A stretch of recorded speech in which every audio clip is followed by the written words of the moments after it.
Hey there, Facebookers, YouTubers. Orlando Chuck here again, and I want to talk to you a little bit about some legislation that's going to be introduced to our Congress real soon regarding the assault weapons ban. But first I want to show you something. I want to show you this rifle. This rifle was given to me by my late father when I was 12 years old. It means I've had this gun for 43 years. Don't shoot it too much anymore, but it has sentimental value to me. So I do still love this gun. My father and I used to wander around in the woods and shoot up targets, shoot up tin cans, whatever was out there. It was a great way to bond with my father. And all the while he was teaching me marksmanship, he was teaching me responsible gun ownership, and most of all he was teaching me proper gun safety. Let me ask you something. Is this an assault weapon? Is this a military style rifle? Well, no, of course it's not. Although it is a semi-automatic, and it does have a magazine that is inserted into it for it to operate. It's still a semi-automatic, which means every time you pull the trigger, one bullet fires for each pull of the trigger. It's not a machine gun where you just hold the trigger back and start spraying bullets. It's a semi-automatic. So no, this is not an assault weapon. But let me see. What if we took this wood stock and put a plastic buttstock here instead, and it was adjustable to accommodate people with longer arms and shorter arms so that they could shoot comfortably? Would that make this an assault weapon?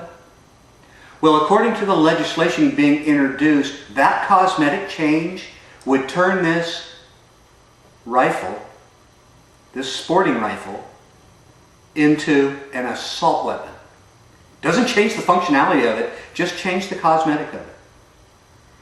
And if we took let's say we got rid of this wooden forestock here, and we put a shroud around the outside of the barrel to hold it so you don't burn your hand when you shoot, would that make it an assault weapon?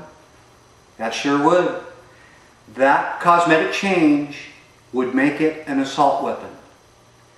That cosmetic change alone would make it an assault weapon. So what our legislators are defining as assault weapons don't have anything to do with a real military style assault weapon that is a machine gun. What they're talking about is cosmetically, guns that cosmetically look like military style rifles. And because they look like them, not because they operate like them, but because they look like them, they're going to be banned. Now, I can understand why this would be a great time for the legislators to go in and go after these assault weapons. After the Sandy Hook tragedy, millions of Americans out there want to see something done. They want our legislators to act. But banning the assault weapons is no way to do it, because these are not really assault weapons. They just look like them. But people on the street out there don't know the difference. So when they see the term assault weapon in the news, they think to themselves, well, sure, that makes sense to me. Civilians shouldn't be running around with military-style assault weapons. Folks, that's why I'm making this video right now, to educate people, to let them know that these are no more military assault rifles that we're talking about here with this new legislation than this is right here. You might say, well, Chuck, what about the magazine? You know, those assault weapons have a big 30-round capacity magazine. Well, you know what? I can understand that argument. I don't agree with it, because you can do just as much damage with 3 of these 10-round magazines as you can with one 30-round magazine, because it only takes a second to put one back in and get going again. So I can pull the trigger 10 times, get rid of this one, put another one in it, and go 10 more times, get rid of this one, go like that, and 10 more times. It only takes a couple seconds to reload, so you're not gaining anything by getting rid of the magazine. And if you did, if the if the legislator is successful at banning the magazines, and all of a sudden they can only accept 10-round magazines, why on earth would you ban the gun? The gun is no more dangerous than this one right here if it only accepts a 10-round magazine. So it doesn't make any sense to have an assault weapons ban and a magazine ban. Doesn't make sense in the least. So folks, I'm asking you today to write your legislators. I'm asking you to go to www.contactingthecongress.org, and there you'll see a map there. You click on your state and your legislators will come up, and please write them.